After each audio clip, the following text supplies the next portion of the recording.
Hola amigos de YouTube, bienvenidos a un nuevo video. En esta oportunidad analizaremos la pintura El matrimonio Arnolfini, la obra más reconocida de Jan van Eyck. Jan van Eyck nació en la ciudad flamenca de Maaseik.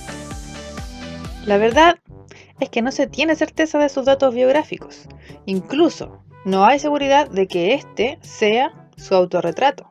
Nunca lo sabremos. El primer dato fidedigno que se conoce de él es que trabajó para Juan de Baviera, conde de Holanda en 1422, y que en 1425 pasa a ser pintor de la corte de Felipe el Bueno, duque de Borgoña. Mira ese potencial. Su destacada obra, El matrimonio Arnolfini, parece a primera vista el retrato de una pareja en una acogedora escena doméstica. Pero si miramos más detenidamente, podremos ver el nivel de detalles que posee la pintura, dejando en evidencia el nivel de realismo del que Van Eyck impregnaba sus cuadros. El reflejo de la luz en el candelabro, las sombras sobre la figura esculpida en madera, la textura de la ropa y de la piel de las naranjas. El matrimonio Arnolfini es una de las piezas maestras de la National Gallery de Londres. Se trata de una pareja retratada al momento de contraer matrimonio. Es de temática costumbrista, algo poco recurrente en la época, ya que la temática popular era la religiosa. Se va a poner interesante. En ella podemos visualizar un doble retrato de cuerpo entero, de Giovanni Arnolfini y su esposa Giovanna Cenami en una habitación. En la composición cromática destacan tres colores: el verde intenso del vestido de la mujer, que simboliza la fertilidad, el añil, que le brinda calidez a la obra, y el rojo, que baña los textiles del mobiliario y simboliza la pasión. El foco de luz proviene de la ventana situada a la izquierda de la composición. Aporta una atmósfera especial a la escena, iluminando completamente la figura de la novia y creando al mismo tiempo una zona de sombra alrededor del prometido. Es bellísimo. La construcción del espacio se hace a partir de la unión de los planos y líneas de fuga laterales en la pared del fondo, lo que proporciona un efecto de tridimensionalidad. Este efecto se refuerza con la existencia del espejo convexo en la pared del fondo, recurso que sirvió de inspiración también a otros artistas.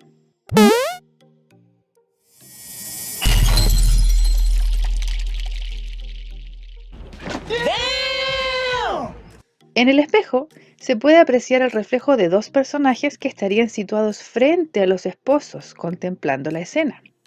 Se dice que podrían ser los testigos del compromiso. Es como si Van Eyck estuviera consciente de querer entregar lo que hoy conocemos como una experiencia 360 en su obra, permitiendo observar a través del reflejo del espejo un nuevo plano, uno invisible, que nos muestra lo que el matrimonio tiene enfrente. Has flipado, ¿eh? Otro elemento importante de la obra es el texto posicionado sobre el espejo, el cual sería una de las primeras firmas de artista de la historia, ya que hasta ese entonces los pintores no solían dirigir la atención hacia ellos mismos. Van Eyck lo hace escribiendo, justo en el punto donde confluyen todos los planos de la composición: Jan van Eyck estuvo aquí, 1434. Lo que hace suponer que uno de los personajes reflejados en el espejo podría ser el mismísimo pintor, quien habría servido como testigo de la unión de la pareja. Eso no me lo esperaba. La lámpara dorada que cuelga del techo sirve de centro a la composición. El gesto que el esposo realiza con su mano derecha demuestra aceptación, mientras que la cabeza de la mujer se presenta con una leve inclinación, señal de modestia. La escena se desarrolla en la recámara nupcial, y esta, pese a ser una temática costumbrista, posee un amplio simbolismo religioso. Por ejemplo, la única vela que se encuentra encendida en el candelabro, a plena luz del día, simboliza la presencia de Jesucristo, que santificaría a los novios. Así también, la imagen representada encima de la cama hace referencia a Santa Margarita, patrona de los partos, y simboliza la unidad del matrimonio. Lo sagrado del acto representado se simboliza con los zuecos que aparecen en el suelo, indicando que los esposos estarían descalzos, igual como Moisés cuando tocó tierra sagrada en Sinaí. El perro representa la fidelidad conyugal y es el único que con su mirada invita al espectador a la obra. Las naranjas representan riqueza y prosperidad económica, ya que era un alimento importado desde el sur de Europa. También puede interpretarse como una alusión a la inocencia ante el pecado. Van Eyck buscó la representación casi tridimensional de la realidad. Aplicó la perspectiva consiguiendo una profundidad y realismo desconocidos hasta ese entonces. Algunos sugieren que esta repentina introducción al realismo se debió a la utilización de espejos curvados y lentes, recursos ópticos que lo ayudarían a conseguir imágenes casi fotográficas y justificando el rápido desarrollo del realismo en el arte. A eso se le llama estrategia. Por otro lado, los historiadores de arte aseguran que los vidrios del siglo XV no tenían la calidad suficiente para poder captar imágenes claras y que la idea de proyectar era completamente ajena al Renacimiento.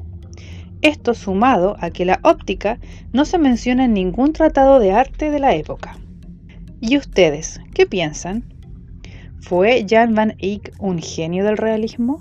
¿O fue un visionario que guardó muy bien el secreto de la óptica como técnica para lograr el realismo en sus pinturas? Es una muy buena pregunta, la verdad, y no sé qué contestarte. Espero tus comentarios al respecto, y si te entregué un dato que no conocías, mi misión está cumplida. Si el video te gustó, apóyalo con un me gusta.